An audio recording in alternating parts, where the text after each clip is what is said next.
Well, this is why I wanted to make the distinction between forgive and forget, because forgive and forget aren't the same thing.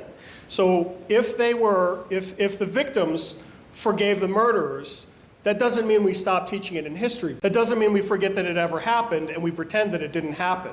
But in fact, it's important to remember sin. Even if the sin is forgiven, it's important to remember sin. You think about Paul went around murdering Christians. Stephen is one of the ones in the Bible. But Paul went around murdering Christians. And he didn't say, okay, let's pretend like it didn't happen. Let's cover it up. Let's never talk about this again. But Paul, because he was repentant, said, look at all the sin that I've been forgiven for. Now, somebody who is unrepentant, at the end of the day, God's going to deal with them. God's going to deal with them in his judgment. But for somebody who is repentant, they can say, I have this sin. Jesus died for this sin, and it was a horrible sin. It was the millions and billions of dollars that, whatever. It's the worst sin imaginable.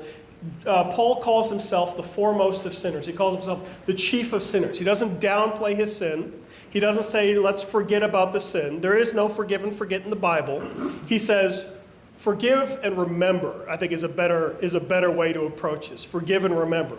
One, remember that Jesus Christ died on the cross to forgive sins. But two, also remember that something happened. Because you've heard the phrase, those who don't study history are doomed to repeat it, right?